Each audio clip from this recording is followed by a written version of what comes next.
Good afternoon, everybody. My name is Donna Fiesel, and I'm your host of Donna's Edge Talk Show. You can find us on television, syndicated on Abundant Television, found on Roku, Apple TV, and Amazon Fire.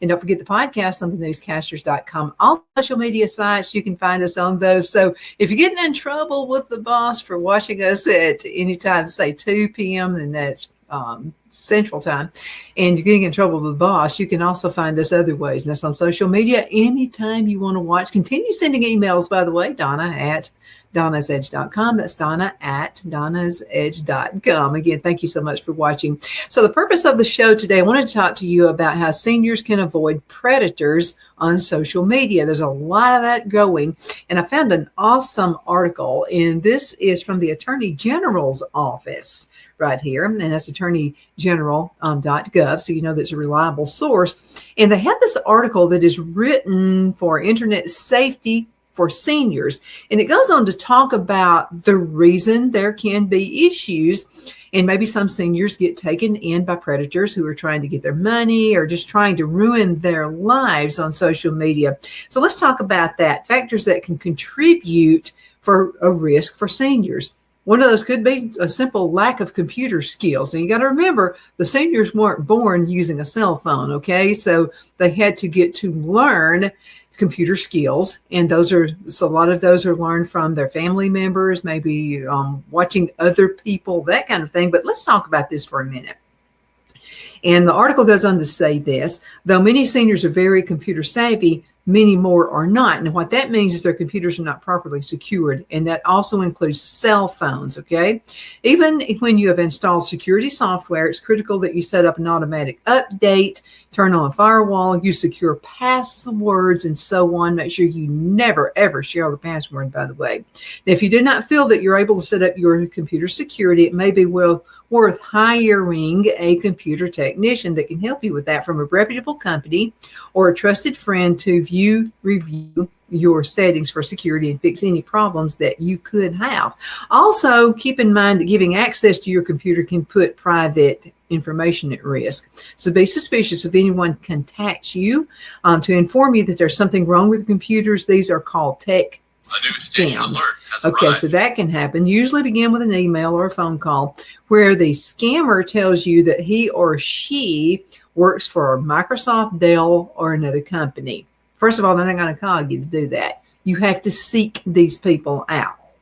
Their goal is to get access to your computer and private information. Sometimes these scammers will ask for remote access to your computer so they can fix it. And there's ways they can go in and do that. Okay, again, someone contacts you, that's red flag number one. That won't happen. You're going to have to go to a reputable website in order to get this done. And don't give anyone except your trusted family and friends access to your computer. Do not share passwords with anyone. If this is someone who is reputable, they're not going to need to do that, okay? So again, don't take phone calls, no emails, don't click on links, don't do any of that. Now, let's talk about more. Let's go a little bit farther with the lack of the internet skills. Now, important thing to note also is these people are computer savvy because they've worked with computers before retiring and sometimes more at risk online. This is for you folks out there who are computer savvy because they believe that being a computer savvy means that they're internet savvy. It's not the same thing.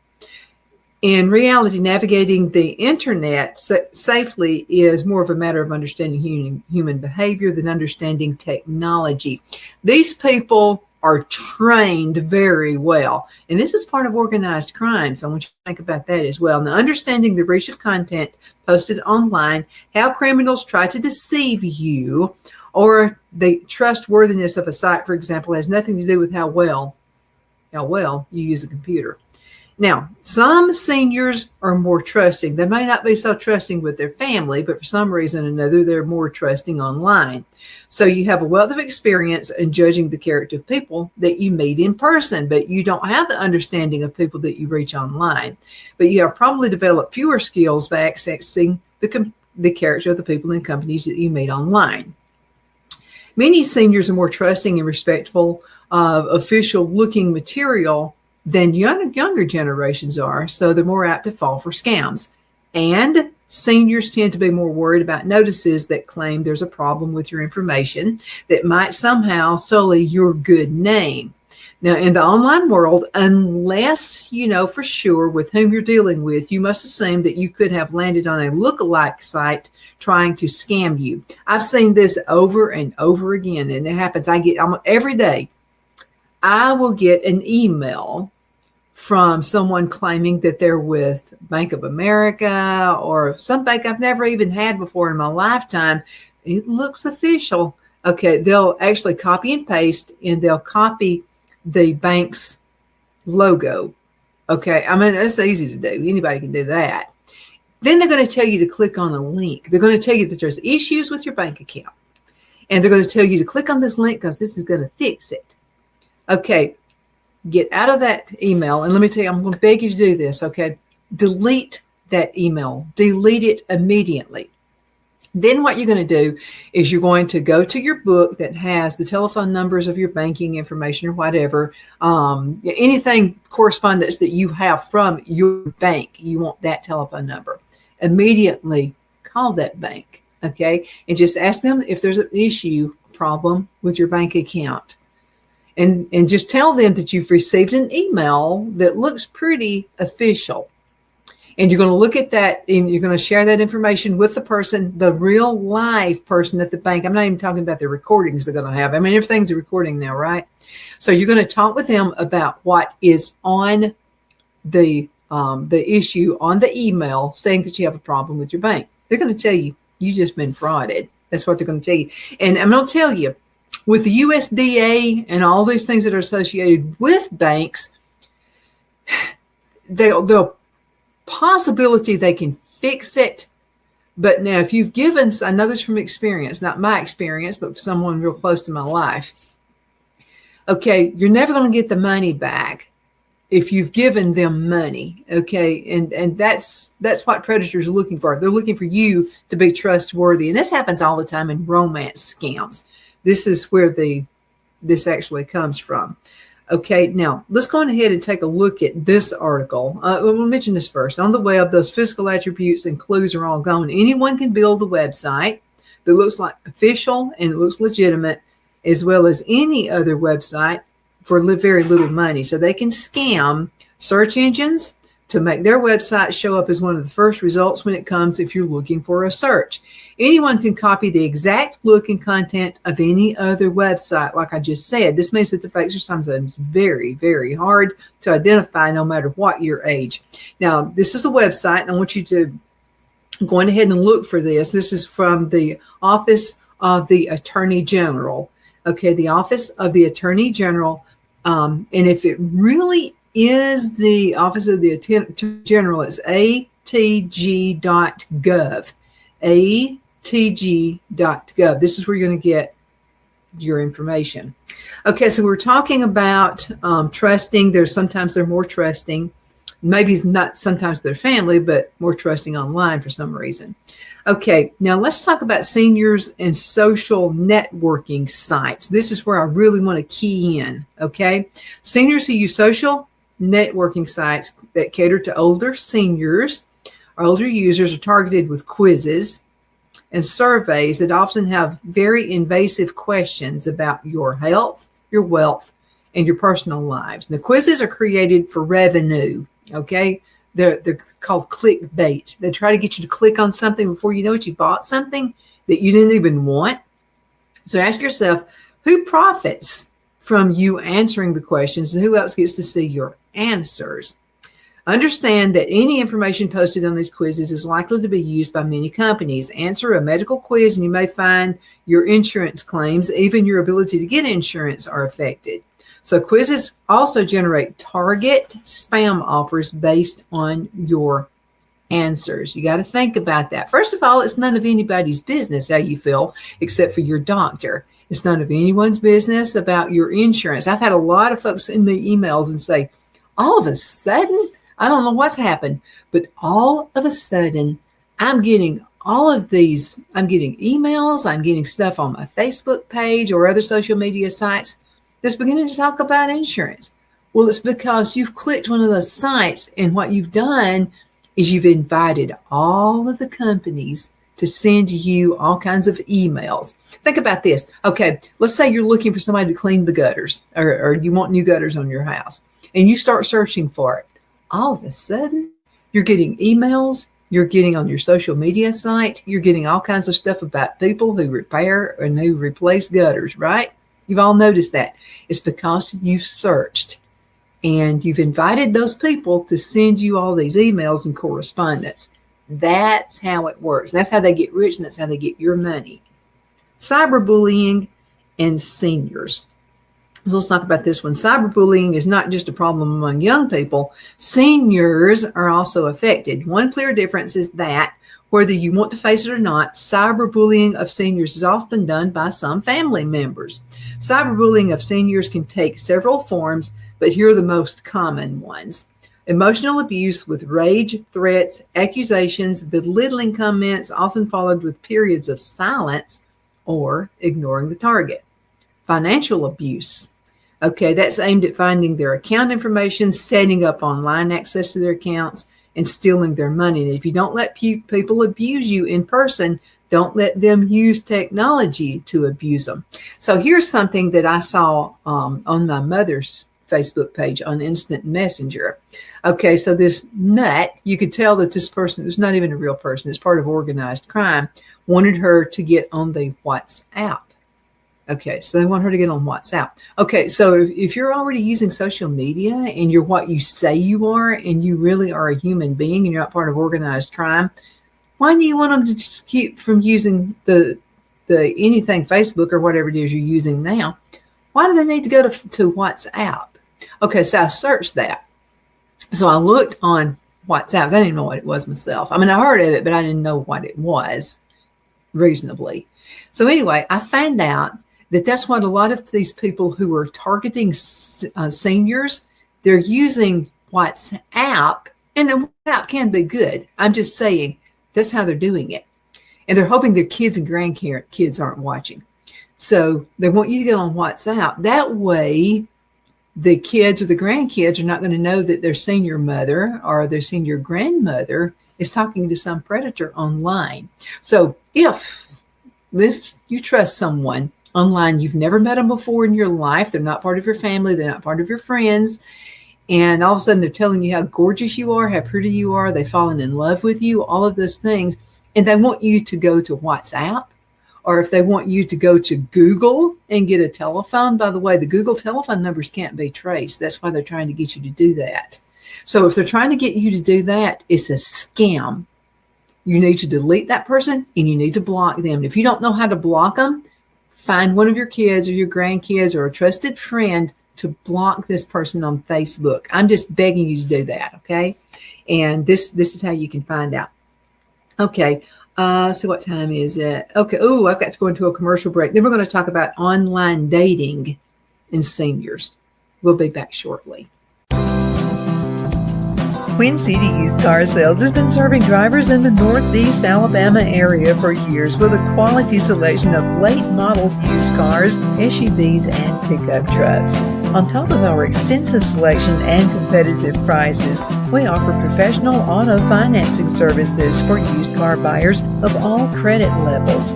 Whether you've just begun your search or you're ready to secure your next vehicle, at Twin City Used Car Sales, you will drive away with the vehicle of your dreams.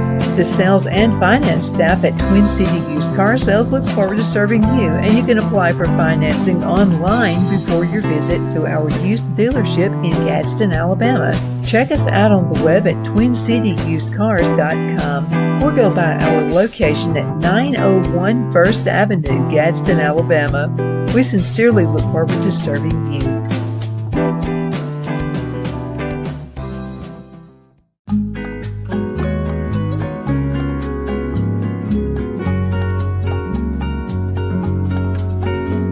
At Lamone's Mexican Restaurant, located in Henniger, Alabama, and voted Best Mexican Restaurant of DeKalb County, Alabama 2020, we're here to serve you with authentic Mexican cuisine. Order easily online by going to lamonsmex.com or call 256-657-3999 to place your order.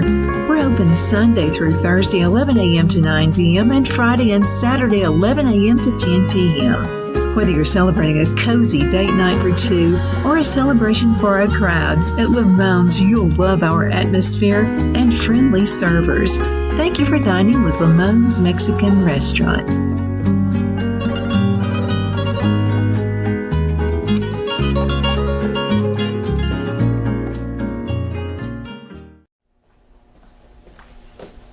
Are you ready? We all wonder what tomorrow will bring, but the future lays itself at the feet of the prepared and surrenders to the will of the persistent. It's not easy, but today shapes you so you can shape tomorrow. With Northeast Alabama Community College, when the future asks if you're ready, you can answer. Yes. Begin your future at Northeast Alabama Community College. At Liberty Bank, we're all about community, whether it's to help with a charity fundraiser or help families in need. Toys at Christmas or a local football team, we're here for you. You see, we realize the importance of family. Sometimes it's to build a new home or necessary home repairs. We're here for you. If you like the feel of a small town bank with all the conveniences of a big city bank, we're here to serve you. You will find us at any of our convenient locations in DeKalb, Marshall, Etowah, and Blount counties in North Alabama. You can call and speak with any of our friendly staff at 256-659-2175 or check us out on the web at libertybankal.com. And thank you for your support of our community. Member FDIC Equal Housing Lender.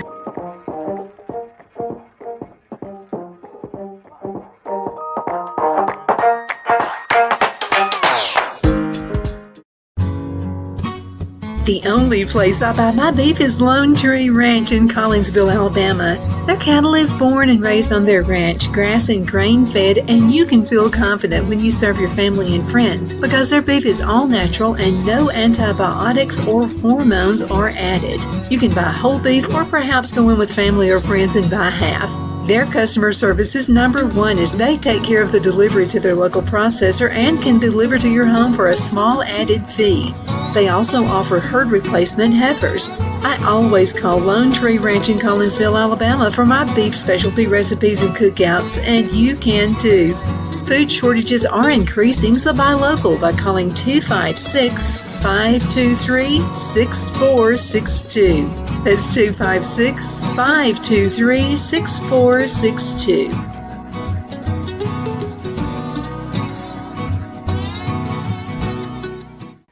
Okay, we're back. My name is Donna, and I'm your host of Donna's Edge Talk Show, and I care about you. This is beginning to be an epidemic, okay, where people are targeting seniors on social media, and I want to help you out, okay, because there's been some issues in my own family, and I want you to be aware of it because there's a lot of research and a lot of study on it. So what I want you to do is go to the website atg.gov. It's got to have .gov at the end of it, okay, because this is going to be a trusted site for you.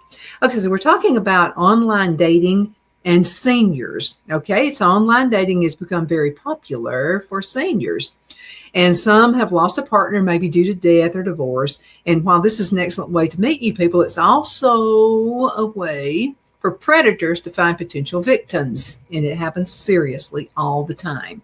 Their goal may be to get your money or inflict physical or emotional harm. Sometimes people just want to ruin somebody's life, and they can do that mentally as well. Confidence tricksters make their living by building trust. And a lonely senior who has perhaps had a long relationship with one partner is now seeking another person to share a life with is a very easy target. Okay, now this is number one. I'm going to tell you this. Okay, if you're on websites and you're on Facebook, let's just use Facebook for an example, any other social media site, and you're talking about how lonely you are, Okay, you may think it's a prayer website. You may think that it's targeted for seniors who've lost a loved one. Predators are seeking you out. They're looking for people who are lonely or say they're lonely. They're looking for somebody like that because they figure you are gullible, and you're not gullible. Okay, I'm going to tell you straight. You're not gullible. I want you to use this, okay? This is to benefit you. Okay, information exposures and seniors. So seniors generally buy a few myths of information exposure off online. The first myth is that you don't use a computer and you aren't exposed online. In reality, just because you didn't put information online doesn't mean it isn't there. Virtually everyone has information online has been placed there from several sources. It could be that you were looking to buy red shoes. Okay, you've been put on a lot of folks' website because you were searching for red shoes. So that happens anywhere. Well, guess what? You're not only getting shoe salesmen and department stores, you're getting predators. So be really, really careful when you're out there searching online. Okay. A friend of mine, by the way, said, all of a sudden I'm getting porn stuff on my Facebook page. And I said, it's because you or someone in your household has searched for porn. She said, well, it wasn't me. And I said, well, be careful what you search for, because whatever you search for is going to come on your social media site. Okay, now I'm going to give you some examples of information and people. This is online dating sites, okay? Now, here's some examples. Publicly available government records will show if you own a home, if you vote, have a criminal record or speeding ticket, and much more. That's everywhere online. You can find that. Your home is listed online and its image is available through any internet mapping service. You can go to googleearth.com, and if I'm crazy enough to give out my address, I live on 2500 Main Street, Alaska, whatever. Okay, if you give that out, a person can go to googleearth.com and they can pinpoint exactly where you live. That's why I've told my mother not to give our address out. Our address is not on the internet. It's not on Facebook. It's not on anything like that. You don't want your address online. Okay. Let's say that unless you've been very careful to ensure your phone number isn't in the book, if it's online, some people put their phone number on there. Okay. And that's why I get so many calls, because I'm in business and my telephone number is literally out there. It's all over the place. And there are idiots who call my cell phone all the time. Okay, I'm 65 years old. Do you know how many phone calls I get at least once a day? Sometimes it's 5, 10 a day, who say that they've got a way to pay for my college. Okay, what I owe on college. And I have to take every phone call, right? Because I'm in business. And people want to be on the show and that kind of thing. So what I generally say is, if it's 65, if I've not paid my college debt, I'm never going to pay my college debt. And then I hang up on them. Okay, so be careful. Be careful out there. Don't put your phone number out there. Now, let's see. If you donate to a charity without doing so anonymously, then the charity's website probably has a list of you, and not ill-meaning, but they'll have a list of you and other donors that you have donated, and it's the thank you. Well, guess what? The morons are out there, and they're looking for you because they think, well, if that person's able to donate to a charity, they're going to have plenty of money out there and be able to grab it. Okay, if you volunteer with an organization, belong to a church group, sports group, action committee, and so on, chances are they list you on the website, and they'll find you that way too. If your grandchild has a blog or an online journal, your name, location, and income may have been mentioned online. If a relative enjoys genealogy, that can be a problem. Your name and your relatives' names may be online. Now, the second myth is that if you haven't fallen for an internet scam, you won't be the victim of an internet crime. Now, the truth is that you may never know what the internet connection is, or even if there was one on most crimes. For example, information found online may give a criminal the incentive that means to rob your home and steal your identity. Let me tell you what a friend of mine did. This has been 10 years ago. So they went on vacation, and she was on Facebook, and she went on Facebook that she was going on vacation. She and her husband were going to take a long trip to wherever the destination was. They were going to be gone for a month or something like that. I don't care if it's one day. Don't put it online. I never put anything online until after the fact. Okay. While they were gone, somebody went to their house and robbed them blind. Not only did they rob them, they destroyed their house. Furniture was all over the place. It was just ridiculous because they put on Facebook that they were going to be gone for a month. Be really, really careful about that, okay? Because people will search through your personal papers. Like me, we just don't have personal papers, so or they're well hidden.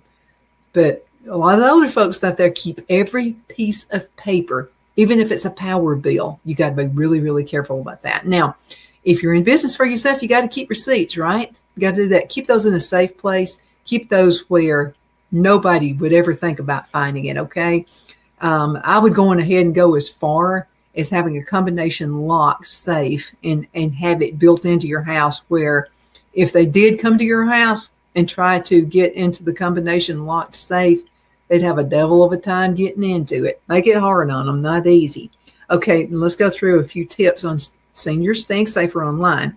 Never trust a link sent to you by someone you don't know.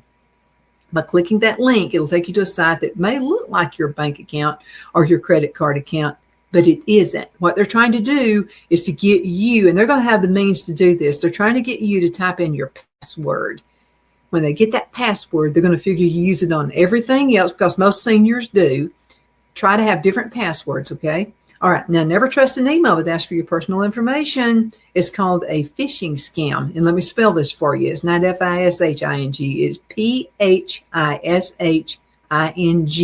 scam. These are usually seem very convincing, and you'll click on the link and you're there. Okay, now the smarter scams often contain text warnings warning you against fraud. And they're the fraudsters, but they're warning you against fraud. Okay, never respond to a text warning against fraud. Okay, now never respond or even open an email with a deal that seems too good to be true. Remember what your grandparents taught you? If a thing seems too good to be true, it's probably too good to be true. That applies even now. Don't believe a person from another country just wants you to help them transfer funds. Okay, I have a loved one who did that. And they need your bank account number to do so. Such scammers promise to give you a huge amount of money for helping them out. The result is your empty bank account. Okay, if you've never entered a lottery, then that means you didn't win a lottery, right? Okay, we've had that one. Don't believe a really rich, famous person wants to help you out. Odds are that just ain't the truth. Okay, if it sounds too good to be true, folks, I'm begging you, it is too good to be true. Be very careful online. Be very, very careful with people who tell you how beautiful or how handsome you are, and they've never met you ever in your lifetime, and they've already fallen in love with you. That's literally impossible. Okay, think about what your grandmother probably told you. Okay, if they're that quick to fall in love with you, they've been that quick to fall in love with others as well. Thank you so much for watching. I hope this helps you out. If you're the kids and the grandkids and you really need to kind of keep an eye on your parents or your grandparents to see what they're doing, make sure they're not being scammed. Nothing makes me more irritated and more mad to know that our parents and our grandparents have been scammed out of their hard-working money. It just irritates me to no end. Okay, I'm gone. I got it out. Okay, I feel much better, and I hope you do too. Thank you so much for watching, and I'll be seeing you next time around. Thank you for watching Donna's Edge Talk Show.